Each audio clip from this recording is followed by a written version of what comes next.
साथीहरू अमलाको रुखमा हाम्रो भाइ अमला टिप्दै हुनुहुन्छ। आजको हाम्रो काम अमला टिप्ने खाने काम छ। अनि वहाँ हेर्नुस्, वहाँ जानुभएको छ रुखमा। हाँगा चाहिँ नभाज्दिनु होला अनि ऊ चाहिँ टिप्नु होला। अनि एकदम मिठो अमला, यो गाउँभरिकै अमला एकदम मिठो। तपाईँहरूलाई पनि चाहिन्छ भने रजेनाको यहाँभित्र चौधरी गाउँमा आएर 100 रुपियाँ केजीमा अमला लिएर जानु होला। अचार बनाएर खानु होला।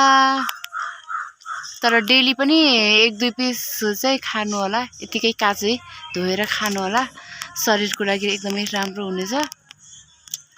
अनि आज हामी चाहिँ यो अलिकति एकदमै छ, अर्को दिन आएर म अचारको लागि लैजानु पर्ला। आज चाहिँ